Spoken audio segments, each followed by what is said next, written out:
Eu tenho certeza que se você clicou nesse vídeo é porque você quer aprender de uma vez por todas como selecionar seus fundos imobiliários, né? E nesse vídeo você vai entender de uma vez por todas por que a gente utiliza os fundos imobiliários, que isso é uma pergunta muito importante. Primeiro você tem que entender por que a gente utiliza os fundos imobiliários e segundo, como escolher os melhores fundos imobiliários. Porque, confesso pra você, já perdi muito dinheiro em fundo imobiliário na época que eu investia sem conhecimento. E agora, meu parceiro, com conhecimento as coisas mudam, né? Porque, meu parceiro, eu até peguei a Bíblia aqui pra te mostrar. O povo perece por falta de conhecimento. E você vai perecer em qualquer área que seja na bolsa de valores, seja fora dela, por falta de conhecimento. Lá em Oséias, capítulo 4, versículo 6, ele fala: o meu povo foi destruído porque lhe falta conhecimento. Porque tu rejeitastes o conhecimento, eu também te rejeitarei. Então, parceiro, eu costumo dizer a seguinte frase na bolsa de valores: ela premia pra caramba o conhecimento, mas pune muito mais a arrogância e a ignorância. Então, meu querido, se você vai entrar na bolsa de valores sem conhecimento, melhor você ficar de fora, melhor você investir na sua poupancinha aí, porque senão vai dar ruim. E é justamente para isso que eu vim gravar esse vídeo aqui, para te mostrar como você vai escolher os fundos imobiliários. E vou inclusive compartilhar com vocês uma parte da nossa aula de fundos imobiliários. Lá na Geração de Dividendos eu vou te dar uma aula completaça de fundos imobiliários. E os dois slides que eu quero mostrar para você é isso aqui, ó. O porquê que a gente investe em imóveis. Os fundos imobiliários é uma forma de investir em imóveis, né? Mas por que a gente investe em imóveis? Peguei uma pesquisa da Bloomberg aqui e olha só o título, né?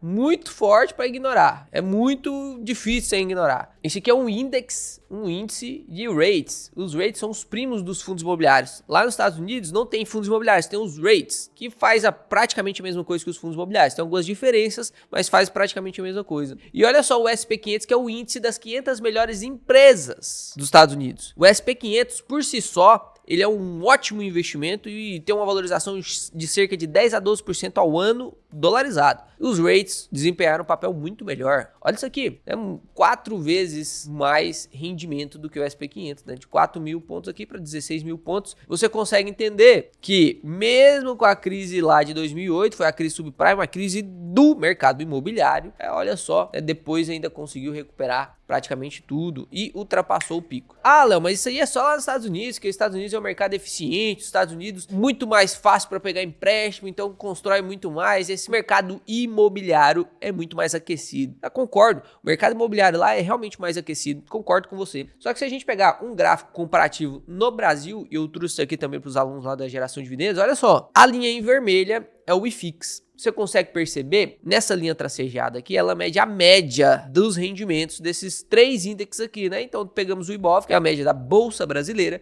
pegamos o IDIV, que é a média das empresas que mais pagam dividendos, e pegamos o IFIX aqui, que é a média dos fundos imobiliários no Brasil. Então, você vai ver aqui que no IBOV, o IFIX deu um pau, né? Olha a diferença. Deu um pau, assim, absurdo. E no IDIV, que as empresas pagadoras de dividendos realmente têm um desempenho melhor do que o IBOV, ainda assim, tem uma diferença gritante aqui na média e no estado atual. E não só isso, uma coisa que eu quero que você perceba é que a volatilidade dos papéis dos fundos imobiliários são bem menores. Então, ele se distancia muito menos da média do que os outros índices. Então, investir em imóvel não tem por que você ter dúvidas. Investir em imóveis é essencial, tá? Para você investir em imóvel, você pode investir de várias formas, comprando lote, construindo casa para revender, comprar casa para arrendar e ter valorização da casa também, sala comercial, coloquei ali várias. E o veículo mais eficiente para mim, para você, para a pessoa que vai assistir esse vídeo, qual que é o veículo mais importante? A gente vai apostar uma corrida e essa corrida é de 1 km, uma reta de 1 km, beleza? Uma reta de 1 km. Você é o melhor cara para dirigir automóveis.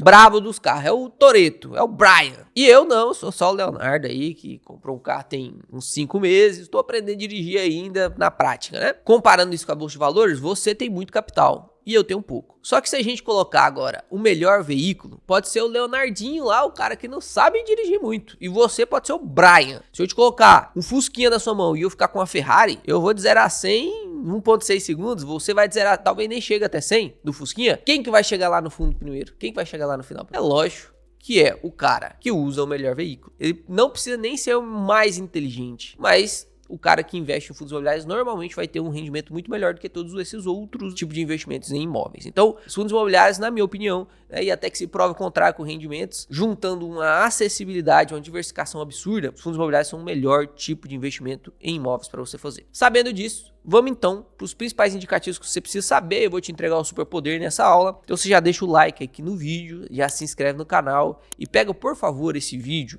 e manda para aquele seu tio que fala assim, que você tem que comprar um lote, ou manda para sua mãe e fala assim, pô, você até agora você não comprou uma casa. A gente vive numa cultura onde ter uma casa própria é quase com obrigação para aprovação social, né? Pega isso aqui e manda para sua mãe que fala isso para você, pro seu pai. Enfim, manda para algum colega. Então vamos lá, os fundos imobiliários, eles são, na minha opinião, o primeiro ativo de investimento que algum investidor deve ter, antes até de renda fixa, porque eles são de fácil análise. Fácil análise. Ele tem poucos indicativos, você vai precisar ler um RI no final, que eu vou te contar no final da aula, mas tem poucos indicativos que você precisa prestar atenção. Vamos lá? Cabe no dedo da mão. Olha que loucura. Primeiro, dividendo yield. Segundo, PVP. Terceiro, vacância.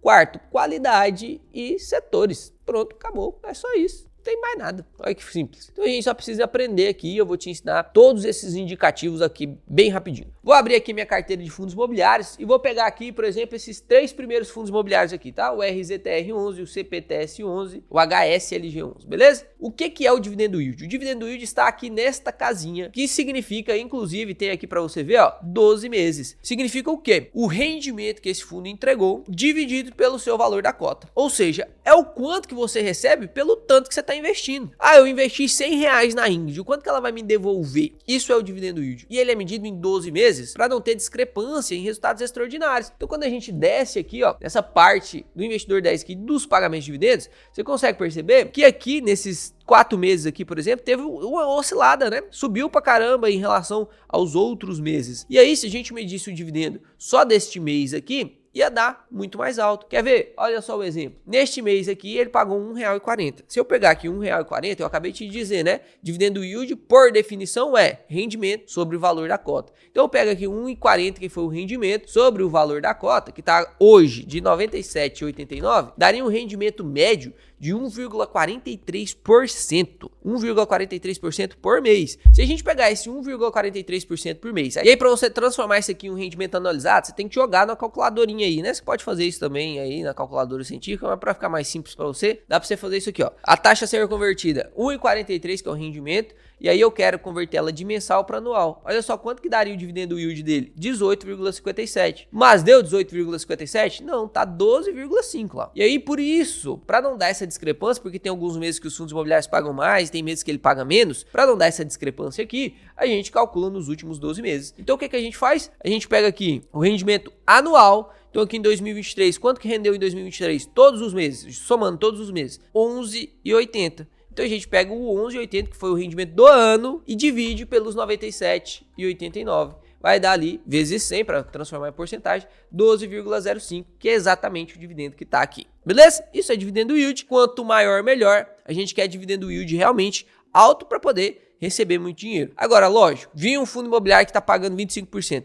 Tenho que comprar porque está pagando muito, Léo? Não. O dividendo yield, ele é uma das métricas que cabe no dedo. Uma das métricas. Para você comprar um fundo imobiliário, você tem que aprovar todas as métricas. Grava assim. Você não vai comprar um fundo imobiliário porque uma métrica é boa. Você vai comprar um fundo imobiliário onde as 5 métricas são boas. Então aqui no caso, o RZTR passou na primeira métrica. Ah, Léo, qual que é o número ideal de dividendo yield? Ah, se for abaixo disso eu não compro, se for acima disso eu não compro. Você não pode utilizar essas métricas esqueléticas. Eu sempre falo para meus alunos, cara, se você quer métrica esquelética, você tá no lugar errado. Não sou eu que vou te falar isso, porque você tem que se transformar em uma pessoa independente. Você tem que colocar suas métricas. Para você que está começando, eu vou te dar uma sugestão, beleza? Qual que é a sugestão? Você pega a média do IFIX, que é a média dos 71 melhores fundos imobiliários que a Bolsa de Valores definiu, e aí você vê o rendimento médio do IFIX. Qual que é o rendimento médio do IFIX? Somando o retorno total, né? Dividendo mais valorização, 0,7. Então, se você bater 0,7% ao mês, que dá uma taxa anualizada de 8,73, cara, você já tá ganhando muito. Por quê? Porque você tá até desconsiderando a valorização do fundo, né? Você tá batendo a média só com dividendo. Isso é absurdo. Então, uma média de 8% de dividendo é muito boa para fundos imobiliários. Principalmente se você investe em fundos imobiliários bons, como por exemplo aqui no RZTR, que valorizou 31% no último ano. Então, além dos 12% de dividendos, você ainda recebeu mais 31% de valorização de cota. Beleza? Isso aqui então é a definição de dividendo. Vou te mostrar aqui no CPTS, que também deu 10,32%. E aqui no HSLG, que deu 9,03%. Então os três passaram, né? Os 3 fundos imobiliários que estão na minha carteira passaram nessa métrica aí de dividendo. O primeiro dedo passou, né? Dividendo. O segundo dedo é o quê? PVP. Preço sobre valor patrimonial. Esse preço sobre valor patrimonial não é sobre o quanto o fundo imobiliário te monetiza, porque o dividendo a gente está interessado só em quanto que eu vou receber, certo? Investir tanto, quero receber tanto. Então o dividendo yield serve para remuneração. O PVP serve para o quê? Para definir se você está pagando caro ou barato. O preço sobre valor patrimonial, quando ele é igual a 1, grava, anota isso aí, tem que ter papel e caneta, porque senão você vai assistir essa aula, aí você vai acabar a aula com todo eufórico, porque você aprendeu coisas novas, você nunca tinha aprendido antes, e aí você vai dormir feliz, mas amanhã você já não vai ter lembrado de praticamente nada. Se você não anota, se você não revisa, 20% só que fica na sua memória de médio prazo, porque pro longo prazo vai ficar uns 3%, 5%, neurocientificamente comprovado. Então o que você tem que fazer? Tirar do seu córtex pré-frontal, que é o que fica atrás aí da sua fronte, né, da sua famosa testa, e anotar no seu pós-frontal. Por que é pós-frontal? Porque fica na frente do frontal, que é a famosa agendinha, papel. Isso aqui vai te fazer memorizar até 70% no longo prazo se você faz revisões parceladas, né? Até isso eu ensino lá dentro da geração de dividendos. Se você revisar em 7 dias, em 30 dias, em 6 meses, 70% do que você aprendeu vai ficar na sua memória de longo prazo. Fazer medicina compensou, né, irmão? Então, um PVP, um preço sobre valor patrimonial de 1, significa que ele está no preço justo. O que significa isso? A caneca vale 5 e está sendo vendida a R$5. Isso é o preço justo, certo? Caneca 5, vende a 5, preço justo. PVP igual a 1, que é o preço sobre valor patrimonial. Valor patrimonial é o quanto que ela vale e o preço é o quanto que ela está sendo vendida. Então, se o preço é 5 e o valor patrimonial é 5, 5 dividido por 5 dá 1. Léo, então quer dizer que números menores do que 1, né, aquela sacolinha abaixo de 1, ó, menor do que 1, significa que tá barato? Exato, você acabou de compreender. Por quê? Se o valor patrimonial da xícara, o quanto que ela realmente vale, é R$5 e ela tá sendo vendida a R$4, pô, eu tô ganhando R$1 comprar essa caneca. Eu posso comprar essa caneca a R$4, esperar ela valorizar e vender ela a 5, que é o quanto ela realmente vale. Isso é o PVP, que a gente chama de descontado. Então, quando eu falo assim, ó, esse fundo imobiliário tá descontado, é porque o PVP tá abaixo de 1. E no caso aqui, vamos pegar esses mesmos fundos imobiliários, ó. Peguei os 3 primeiros lá da minha carteira. Olha só, o PVP aqui, descontado, 0,98, tá 2% abaixo do seu valor patrimonial. Como que eu vejo isso, Léo? No RI, lógico, mas aqui no Investidor 10 ele te deixa uma colinha. Olha só, o RZTR hoje, para você comprar uma cotinha, você tem que pagar R$ 97,89. E quanto é o valor da cota de verdade? O quanto que vale a xícara de verdade? O quanto que vale o RZTR de verdade? Ele vale R$ 99,48.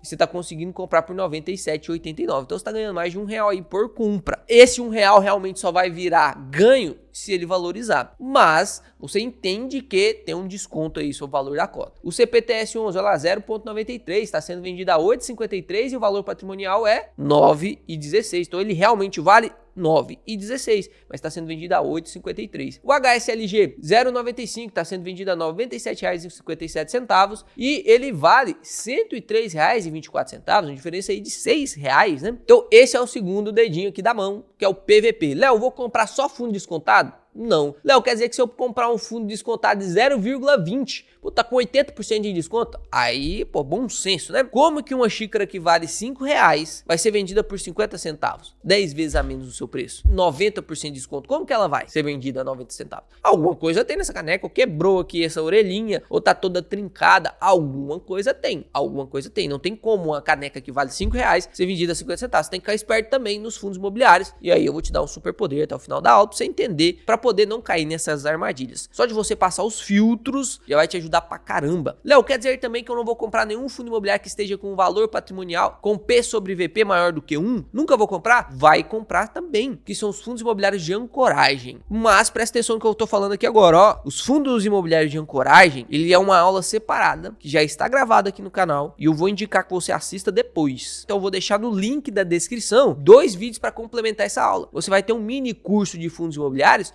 que muito curso pago de R$1.000, R$2.000, R$3.000 não dão. E eu falo isso porque eu já fiz todos. Beleza, passamos então dos 2 pontos. Inclusive, os 3 fundos imobiliários aqui da minha carteira estão bons, né? Dividendo bom, descontado. Qual que é o terceiro? É a vacância. Vacância em fundo de papel, a gente olha mais para inadimplência. E se você não sabe também o que é um fundo de papel, o que é um fundo de tijolo, calma que também tem vídeo no canal. Vou deixar tudo linkadinho aqui para você terminar o seu estudo e usar essa segunda-feira, depois das 7 horas, 8 horas que você chega em casa, cansadaço, eu sei, cansadaço. Você tomar um banho, dar um beijinho na sua esposa, se você tem, um beijinho na sua filha, seu filho, se você tem. Se você não tem, não que seja melhor ainda, né? Mas você vai ter mais tempo para quando você tiver sua esposa, você já ter resolvido esse problema. Se você arrumou uma esposa e filhos e não sabe disso ainda, cara, você tá correndo um sério risco de não conseguir fazer sucessão patrimonial. Então você precisa se esforçar. Você vai ter que ficar acordado, sim. Não vai poder, vai jantar assistindo a aula. Já viu? Vai jantar assistindo a aula. Não vai sentar na cadeirinha ali e poder descansar com as perninhas pro alto, não. Porque amanhã você tem que fazer a mesma coisa que você fez hoje. E você sempre vai estar cansado, né? Então, enquanto você não arrumar alguma coisa para te tirar desse trabalho, uma renda passiva para te pagar, enquanto você não trabalha, você vai continuar nisso aí. Bem-vindo à realidade, né? A roda de ratos, que é o que todo mundo está. E eu tô aqui te oferecendo um caminho para você sair disso de forma gratuita. Se você não aproveita, meu parceiro, aí é porque você tá fechando os olhos para uma oportunidade. E a oportunidade é igual um cavalo branco que passa. Ele passa. Se você não montar, meu parceiro, ele passa. Pode ser que ele nunca mais volte. Então vamos lá, o terceiro ponto eu olho vacância. E onde que eu vejo essa vacância? De preferência no RI do fundo imobiliário. Não sei o que é RI ainda, não, calma. Você de preferência vai, anota aí, né? Olhar a vacância no RI do fundo imobiliário. Mas temos um site aqui que já deixa um pouco mais fácil para você que está começando, que é o Fundamentos. Aí você vai digitar aqui o nome do fundo. No caso aqui eu vou digitar, ó, HSLG11, que é um fundo que a gente estava olhando ali. E aqui embaixo tem, ó, vacância média. 0%. Que negócio é esse de vacância, Léo? Que negócio é esse de vacância? Pensa comigo num imóvel que tem 10 andares, certo? Tem 10 andares. Se desses 10 andares todos estão alugados, quantos estão vagos? Nada. 0. Então qual que é a vacância? A vacância se refere à quantidade de metros quadrados daquele imóvel que está vago. Se está tudo alugado, não tem nada vago. 0% de vacância. Quanto menor a vacância, melhor, certo? Logo, nesse mesmo exemplo, num imóvel de 10 andares, se 2 andares estão vagos, 10 sobre 2, o tanto de imóvel vago, é 20% de vacância. Quanto menor a vacância, melhor para nós, porque isso significa que não tem nada desalugado. Tá tudo rendendo dinheiro para nós. A gente investiu lá para poder render o dinheiro. Então, se tá tudo alugado, tá rendendo mais dinheiro, o dividendo yield é maior. E segundo, os custos não caem sobre o gestor do fundo imobiliário, não cai sobre nós que somos donos do fundo imobiliário. O IPTU, o condomínio, tudo quem tem que pagar é o inquilino. Se tem inquilino, o inquilino paga. Se não tem, quem paga? O fundo. Isso diminui o lucro do fundo, logo menos dividendo. E a gente gosta de dividendo, né? Então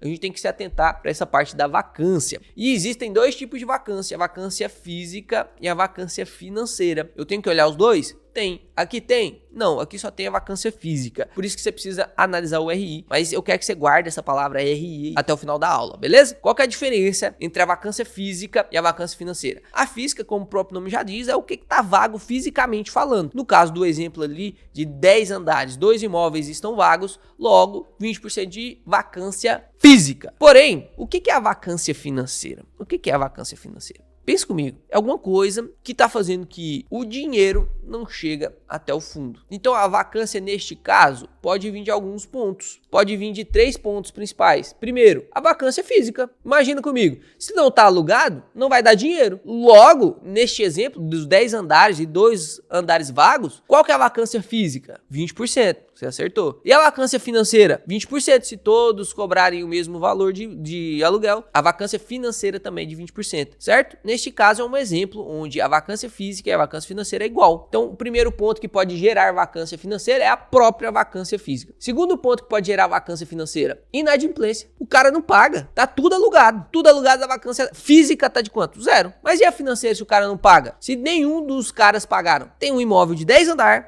tá tudo alugado, mas ninguém pagou. A vacância financeira foi de 100%. E a vacância física? 0. Você vê que não tem relação uma com a outra. Então esse é o segundo ponto, inadimplência. E o terceiro ponto, carência. Carência. Já viu quando algum fundo imobiliário solta um contrato de carência de aluguel? Tem 10 andares. Tem um vago. Vacância física de 10%. Vacância financeira, 10% se nenhum outro está inadimplente. Aí ele vai e aluga esse imóvel vago, esse andar vago, para um inquilino. Então agora a vacância física ficou de quanto? 0%. E a vacância financeira? Teoricamente 0%. Só que ele deu uma carência para esse cara. Falou assim, não, você pode entrar aí, pode morar aí, começa a me pagar só daqui a 3 meses. Então tá alugado, ele não tá inadimplente, ele não tá devendo, ele realmente está em carência, porque o cara que alugou, o fundo, quando foi alugar, deu a carência para ele. Esses são os 3 pontos de vacância financeira, tá? Complexo? Não. Conteúdo demais? Talvez. Para um vídeo YouTube, talvez é um conteúdo demais mesmo. Isso aqui é uma aula, de verdade. Léo, então qual que é uma vacância que eu posso suportar? Até 10% de vacância?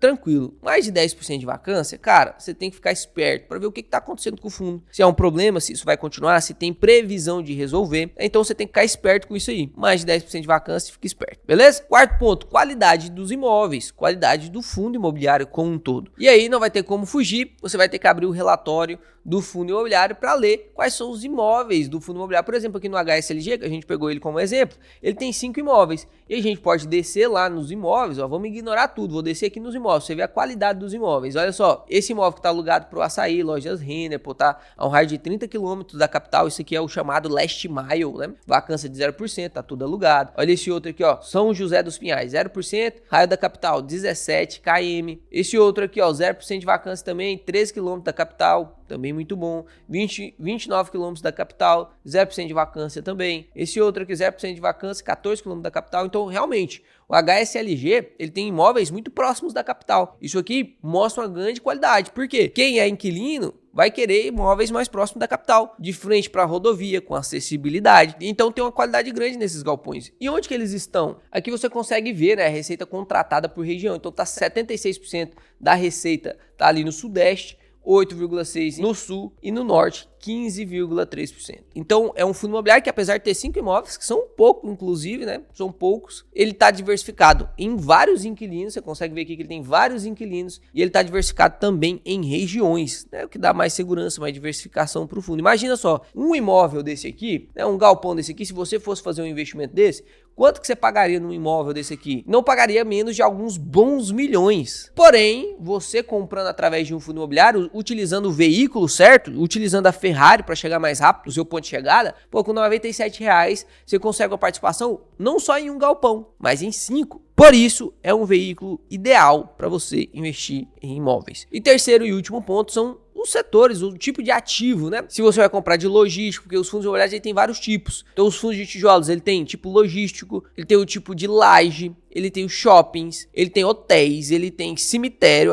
universidade, tem todo tipo de fundo imobiliário. E você precisa diversificar em setores que são mais sólidos, mais consolidados. Como que eu vou saber isso, Léo? Agora vem o presente aqui da turma, tá? E agora eu venho aqui um hackerzinho, né? O superpoder. Os alunos do Método 2 de 1 têm acesso a planilhas para te ajudar a escolher melhores fundos imobiliários, porque aí você joga todos esses dados que eu te mandei aqui na planilha e eles vão selecionar os fundos imobiliários que se enquadram nesses pré-requisitos. E aí, meu parceiro, você não vai precisar ler 400 RIs, você vai ler RIs mais certeiros. Então, dá uma olhada só aqui nessa planilha. Eu te falei lá que o dividendo yield tem que ser pelo menos ali de 7, 8%, certo? A média, para você bater a média, é 8,53%. Então, vou colocar aqui só por um exemplo. Liquidez do fundo imobiliário. Foi um ponto que eu não discuti aqui, mas é muito importante também. Então, fica aí de bônus o sexto ponto. A liquidez do fundo imobiliário é muito boa. Por quê? Na hora de eu vender um apartamento desse aqui, eu vou colocar uma plaquinha de venda ali, vai demorar pra caramba pra vender. Talvez eu tenha que diminuir o preço para poder vender. Fundo imobiliário tem esse problema? Não tem.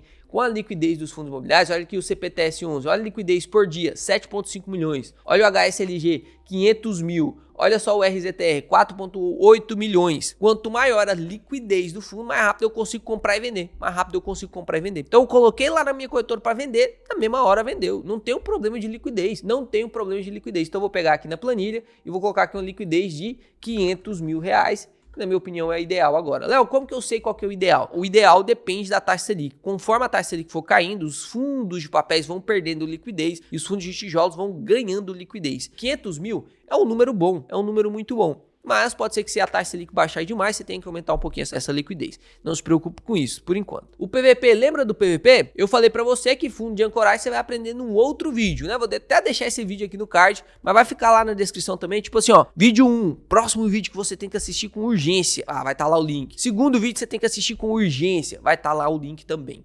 beleza? Então, aqui, neste filtro, a gente vai colocar um PVP de 0,9 a né, que a gente vai pegar ali 10% de desconto até o preço justo. Não queremos fundos imobiliários caros e nem baratos demais. Não quero mais caro porque eu não quero pagar mais caro para os fundos imobiliários, a não ser que ele seja de ancoragem, e aí você vai aprender no outro vídeo. Mas também não quero pagar tão barato porque eu tenho medo da caneca talvez estar com a asinha quebrada. Então eu vou pegar ali um que tem um desconto racional, que é até 0,9%. E a vacância aqui, quanto que eu quero de vacância, Léo? Lembra lá? Qual que é o racional da vacância? Até 10% tá bom, né? Acima de 10% quer dizer que eu não vou comprar? Não, você pode comprar alguns fundos imobiliários com a vacância acima de 30%, de 10%, se você acredita que essa vacância vai ser resolvida. Mas para te deixar seguro, agora que você está começando, eu vou colocar aqui 10% nesse filtro. E aí, meu parceiro, vai filtrar aqui tudo para você. Olha o tanto de fundo imobiliário que ficou. Ficaram 34 fundos imobiliários, pô. Acabou aquele negócio de, meu Deus, eu não sei o que tá acontecendo, eu não sei qual o IRI que eu tenho que ler, por onde começar. Aqui agora você já sabe por onde começar, por quê? Mesmo que você você vai errar bem, Mesmo que você tá errando entre os melhores. Você não vai deixar de comprar um bom para comprar um ruim, você vai deixar de comprar um bom para comprar um talvez menos bom, mas não vai ser ruim. Tem até o gráfico aqui de tendência, mas não é só isso. Olha só, depois que você faz a sua triagem aqui, que aparece os fundos imobiliários, a planilha ainda divide para você ali em setores. Então, eu quero primeiro aqui pegar um fundo de logística. E aí, olha os fundos que apareceram aqui pelo método 2 em 1. O RZAT, o HSLG e o GALG. Então agora, meu parceiro, eu só preciso analisar o RI desses 3 fundos imobiliários aqui para me escolher um entre eles. Eu já analisei o RI do RZAT e já analisei o RI do HSLG e ele está na minha carteira. Aqui, ó, HSLG está na minha carteira, pagando os bons proventos, né? Vou pegar aqui na parte de proventos e colocar aqui só de fundos imobiliários, todos os tipos de ativos não, só fundos imobiliários. Essa aqui é a minha escadinha de proventos em fundos imobiliários. E se a gente pega, por exemplo, o HSLG ali, né, que foi o fundo imobiliário que a gente discutiu um pouco sobre ele nesse vídeo, olha, estavam pagando dividendos estáveis, né, inclusive aumentou um pouquinho porque eu aumentei minha posição nele. Então,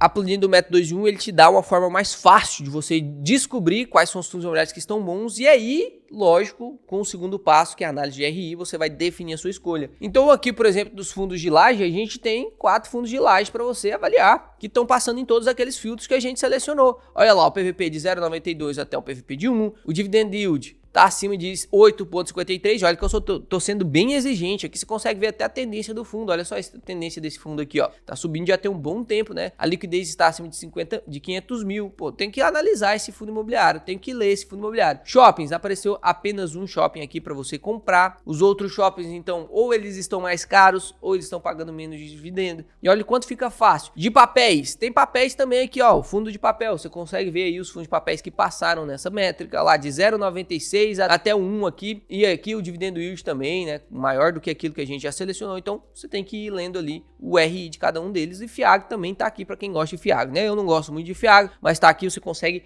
analisar isso. E agora, qual que é o próximo passo, Léo? Qual que é o próximo passo? Tendo essa planilha em mão, qual que é o próximo passo? Ler RI. Para você aprender a ler um RI, meu parceiro, não é de uma noite por dia, não é rápido assim, os alunos do método 2 em 1, por exemplo, eles demoram aí em torno de 2 meses, é um tempo recorde sim, com certeza, porque a gente faz muita live, a gente discute todos os dias, você tem lá um grupo no WhatsApp para discutir comigo algum tipo de fundo imobiliário, algum tipo de relatório. As aulas, tem mais de 100 aulas só de fundos imobiliários, 100 aulas só de fundo imobiliário, olha que loucura, é o curso mais completo de fundo imobiliário que você vai encontrar no mercado, eu tenho nenhuma sombra de dúvida. Se você comprar um outro curso que é mais completo que o método 2 em 1, é só você falar, Léo, achei esse curso aqui que é mais completo, quero meu dinheiro de volta. Pô, eu devolvo o seu dinheiro, meu parceiro. Isso é pra te mostrar o quanto eu confio no método 2 em 1, né? Eu não vou nem mais mostrar rentabilidade de aluno de método 2 em 1 aqui, porque eu já mostrei em outros vídeos anteriores, mas a média de rendimento aqui dos alunos do método 2 em 1, pô, olha aí, 0,83% ao mês, olha aqui essa outra aqui, 0,83%,